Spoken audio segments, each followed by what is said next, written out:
Hello, everyone.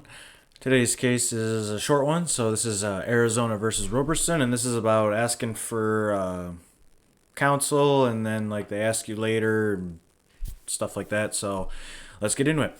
Edwards versus Arizona held that a suspect who has not expressed his desire to deal with the police only through counsel is not subject to further interrogation by the authorities until counsel has been made available to him, unless the accused himself initiates further communication.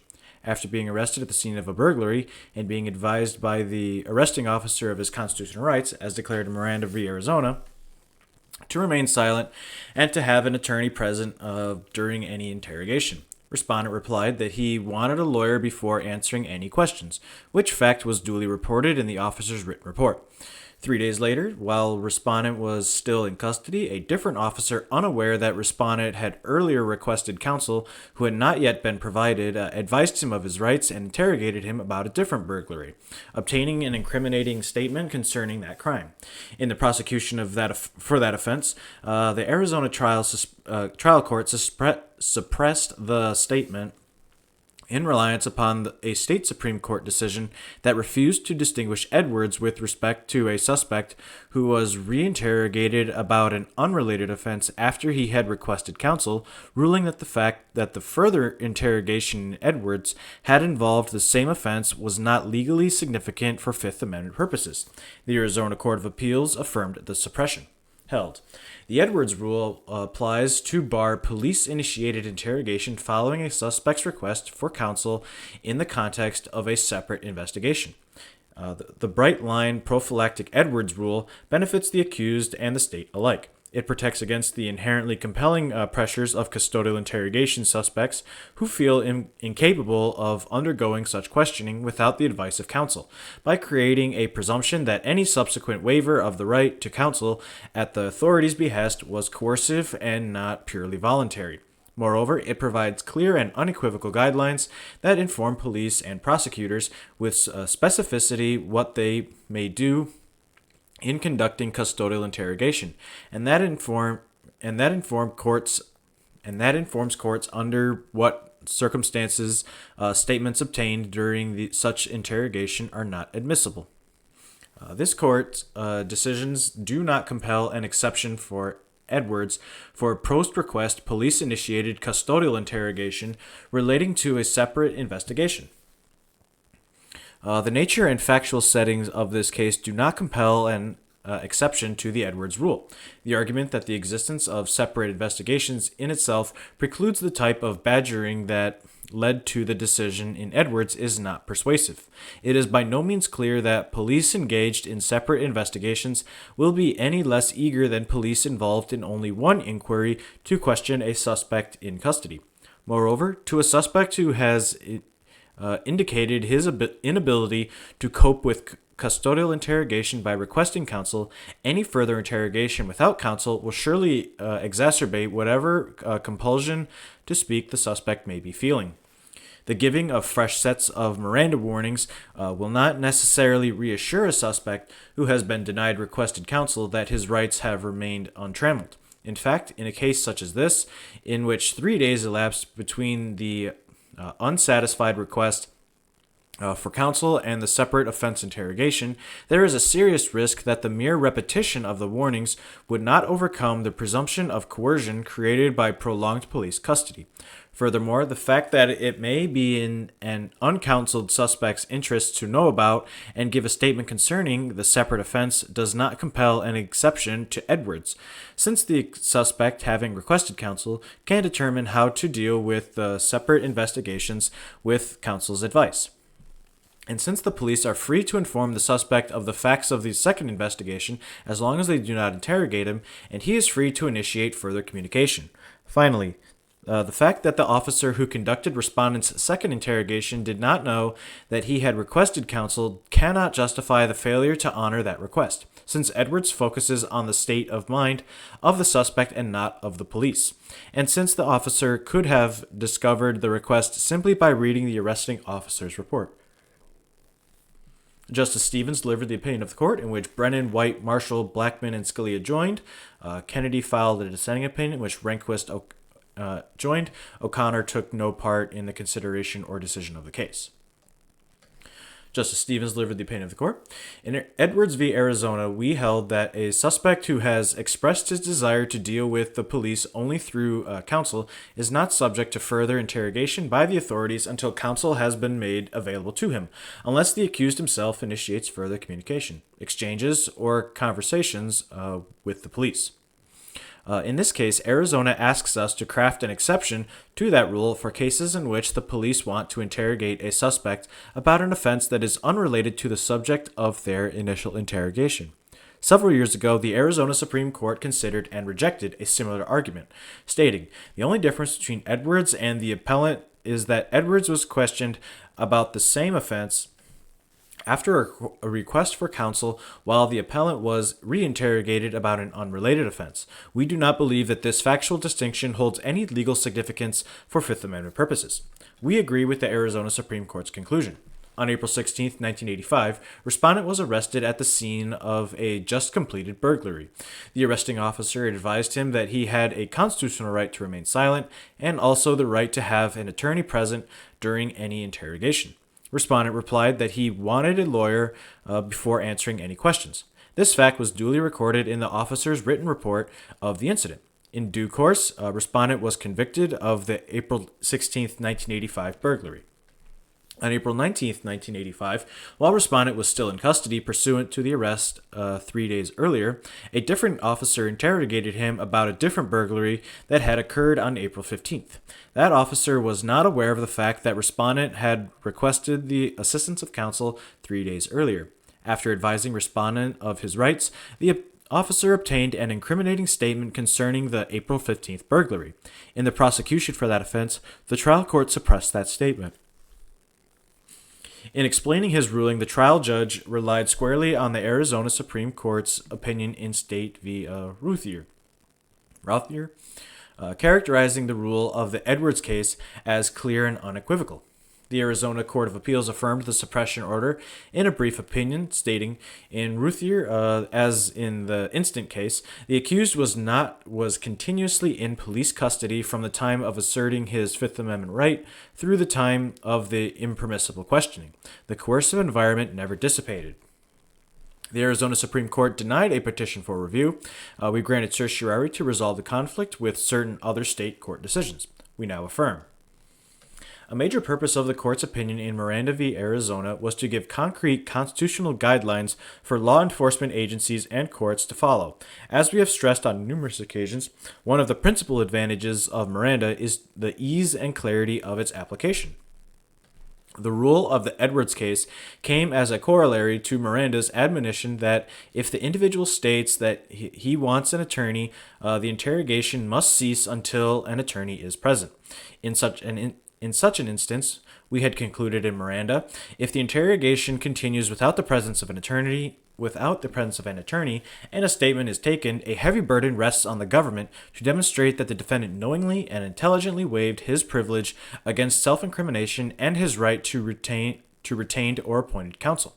In Edwards, we reconfirmed these views and, to lend them substance, emphasized that it is inconsistent with Miranda and its progeny for the authorities, at their instance, to reinterrogate an accused in custody if he has clearly asserted his right to counsel. We concluded that reinterrogation may only occur if the accused himself initiates further communication, exchanges, or conversations with the police. Thus, the prophylactic protections that the Miranda warnings provide to counteract the inherently compelling pressures of custodial interrogation and to permit a full opportunity to exercise the privilege against self-incrimination are implemented by the application of the Edwards corollary, that if a suspect believes that he is not capable of undergoing such questioning without advice of counsel, then it is presumed that any subsequent waiver that has come at the authorities' behest and not at the suspect's own instigation is itself the product of the inherently compelling pressures and not the purely voluntary choice of the suspect. As Justice White has explained, the accused having expressed his own view that he is not competent to deal with the authorities without legal advice, a later decision at the authorities' insistence to make a statement without counsel's presence may properly be viewed with skepticism.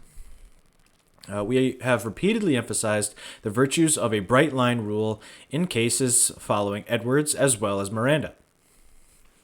In Fair v. Michael, we explained that the relatively rigid requirement that interrogation must cease upon the accused's request for an attorney has the virtue of informing police and prosecutors with specificity as to what they may do in conducting custodial interrogation, and of informing courts under what circumstances statements obtained during such interrogation are not admissible. This gain in specificity, which benefits the accused and the state alike, has been thought to outweigh the burdens that the decision in Miranda imposes on law enforcement agencies and the courts by requiring the suppression of trustworthy and highly probative evidence, even though the confession might be voluntary under traditional Fifth Amendment analysis. The Edwards rule thus serves the purpose of providing clear and unequivocal guidelines to the law enforcement profession. Surely there is nothing ambiguous about the requirement that after a person in custody has expressed his desire to deal with the police only through counsel, he is not subject to further interrogation by the authorities until counsel has been made available to him, unless the accused himself initiates further communication, exchanges, or conversations with the police. Petitioner contends that the bright-line prophylactic Edwards rule should not apply when the police-initiated interrogation following a suspect's request for counsel occurs in the context of a separate investigation. According to Petitioner, both our cases and the nature of the factual setting compel this distinction. We are unpersuaded. Petitioner points to our holding in Michigan v. Mosley, that when a suspect asserts his right to cut off questioning, the police may scrupulously honor that right by immediately ceasing the interrogation, resuming questioning only after the passage of a significant period of time, and the provision of a fresh set of warnings, and restricting the second interrogation to a crime that has not been a subject of earlier interrogation. The police in this case followed precisely that course, claims the state. However, as Mosley made clear, a suspect's decision to cut off questioning, unlike his request for counsel, does not raise the presumption that he is unable to proceed without a lawyer's advice. Petitioner points as well to Connecticut v. Barrett, which concerned a suspect who had told the officers that he would not give a written statement unless his attorney was present, but had no problem talking about the incident. We held that this was a limited request for counsel, that Barrett himself had drawn a distinction between oral and written statements, and thus that the officers could continue to question him. Petitioner argues that Roberson's request for counsel was similarly limited, this time to the investigation pursuant to which the request was made. This argument is flawed both factually and legally. As a matter of fact, according to the initial police report, respondent stated that he wanted a lawyer before answering any questions. As a matter of law, the presumption raised by a suspect's request for counsel that he considers himself unable to deal with the pressures of custodial interrogation without legal assistance does not disappear simply because the police have approached the suspect, still in custody, still without counsel, about a separate investigation. That a suspect's request for counsel should apply to any questions the police wish to pose follows, we think, not only from Edwards and Miranda, but also from a case decided the same day as Barrett. In Colorado v. Spring, we held that a suspect's awareness of all the possible subjects of questioning in advance of interrogation is not relevant to determining whether the suspect voluntarily, knowingly, and intelligently waived his Fifth Amendment privilege. In the face of the warning that anything he said could be used as evidence against him, Spring's willingness to answer questions without limiting such a waiver indicated that he felt comfortable enough with the pressures of custodial interrogation, both to answer questions and to do so without an attorney. Since there is no qualification of the broad and explicit warning that anything a suspect says may be used against him, Spring's decision to talk was properly considered to be equally unqualified.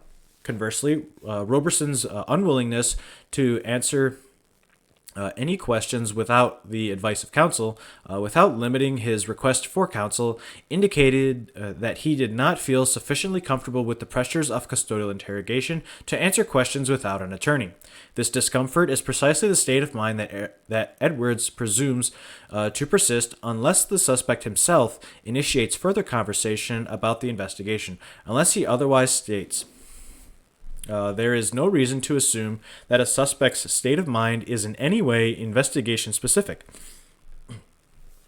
Finally, petitioner raises the case of Maine v. Moulton, which held that Moulton's Sixth Amendment right to the assistance of counsel was violated by the admission at trial of incriminating statements made by him to his co-defendant, a secret government informant, after indictment and at a meeting of the two to plan defense strategy for the upcoming trial.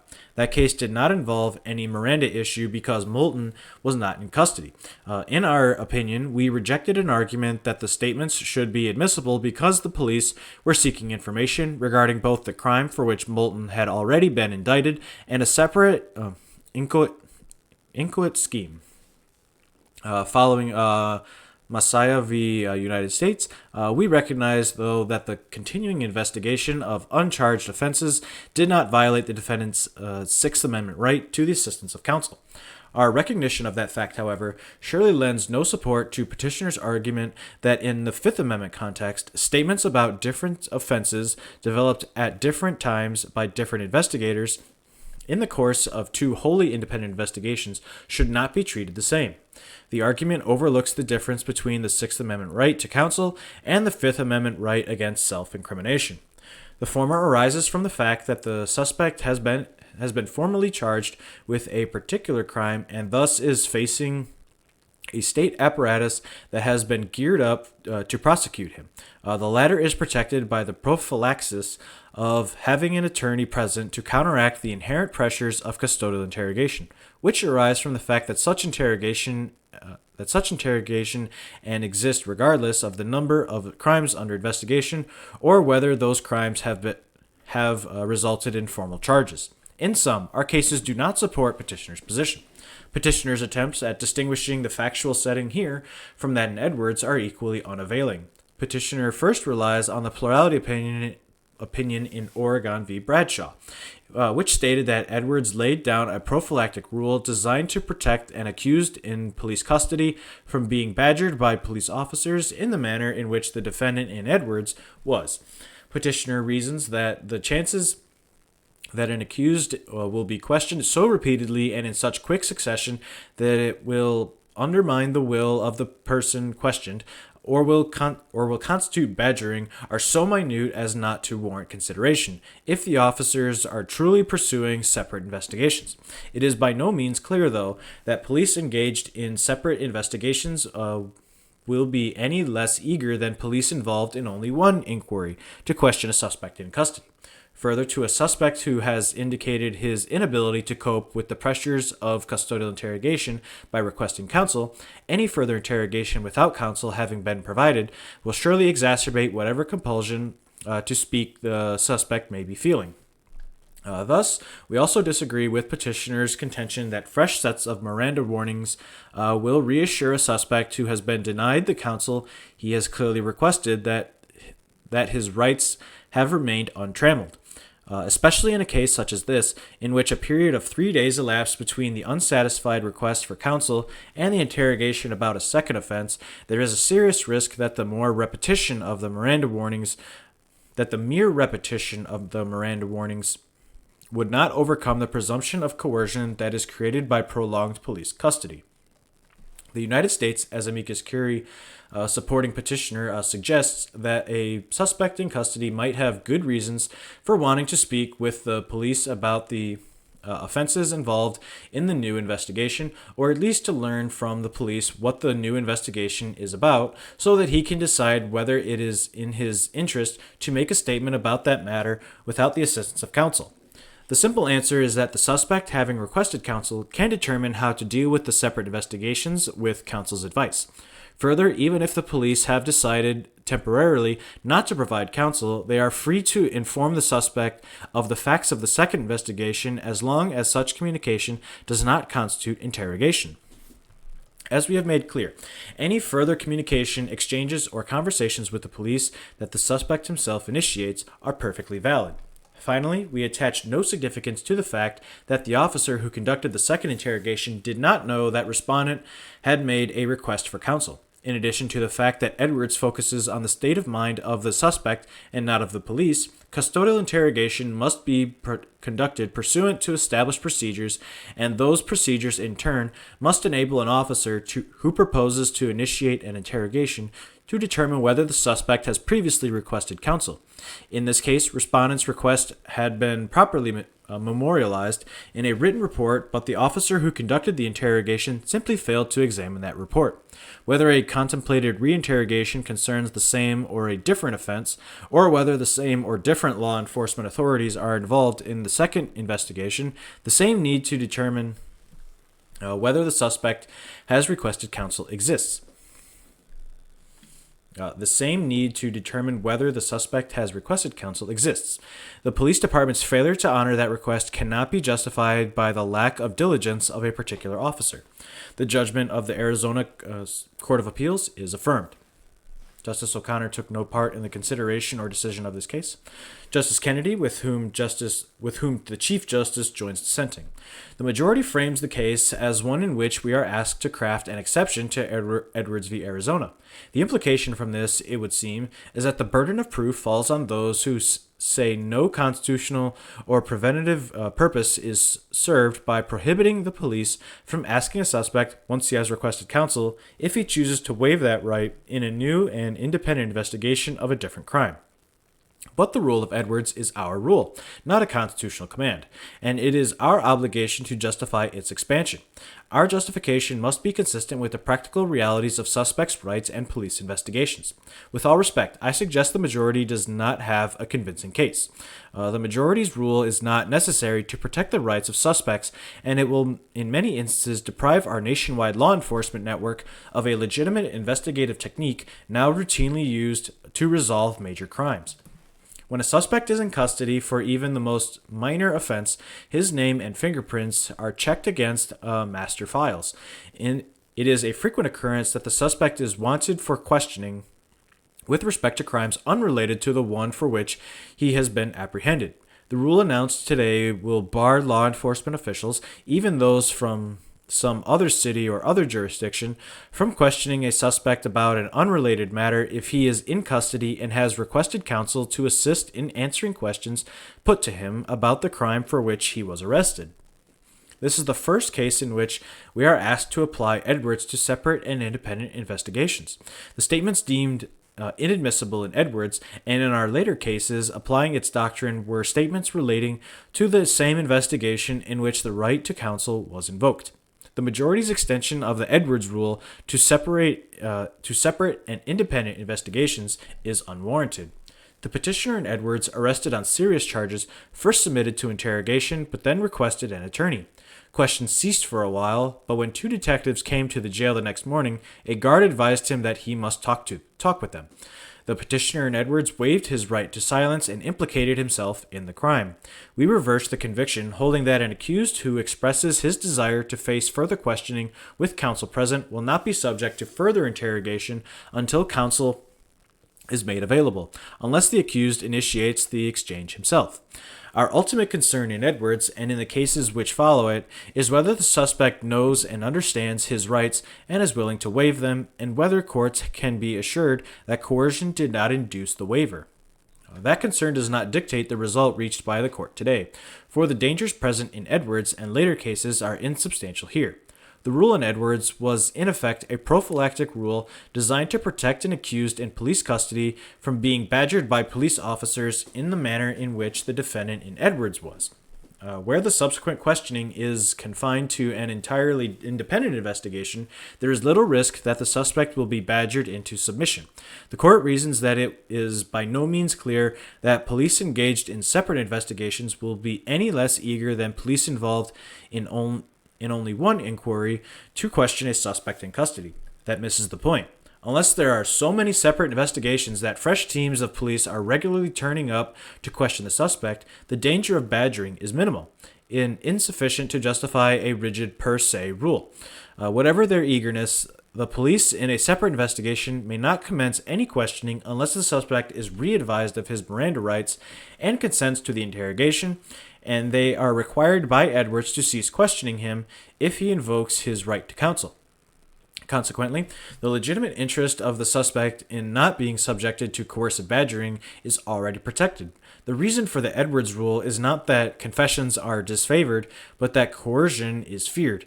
The rule announced today, however, prohibits the police from resuming questions after a second Miranda warning when there is no more likelihood of coercion than when the first interrogation began. The court suggests that the suspect may believe his rights are fictitious if he must assert them a second time, but the support for this suggestion is weak. The suspect, having observed that his earlier invocation of rights was effective in terminating questioning, and having been advised that further questioning may not relate to that crime, would understand that he may invoke his rights again with respect to the new investigation, and so terminate questioning regarding that investigation as well. Indeed, the new warnings and explanations will reinforce his comprehension of a suspect's rights. I note that the conduct of the police in this case was hardly exemplary. They reinitiated questioning of respondent regarding the first investigation after he had asserted his right to counsel in that investigation. The statements he gave in response, however, properly were excluded at trial for all purposes except impeachment. Any sense of coercion generated by this violation, which carried over into the questioning of the second offense, would of course be taken into account by a court reviewing whether the waiver of Miranda rights in the second investigation was voluntary, and the per se rule announced today is therefore not necessary to respond to such misconduct. Allowing authorities who conduct a separate investigation to read a suspect's his Miranda rights and ask him whether he wishes to invoke them strikes an appropriate balance, which protects the suspect's freedom from coercion without unnecessarily disrupting legitimate law enforcement efforts. Balance is essential when the court fashions rules which are preventative and do not themselves stem from violations of the constitutional right. By contrast with the Fourth Amendment exclusionary rule, for instance, the rule here operates even absent constitutional violation, and we should be cautious in extending it. The court expresses a preference for bright lines, but the line it draws here is far more restrictive than necessary to protect the interests at stake.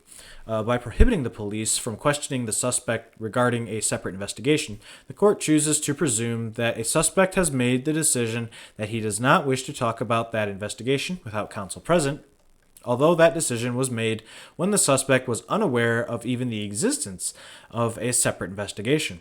The underlying premise seems to be that there are two types of people, those who never talk without a lawyer and those who always talk without a lawyer.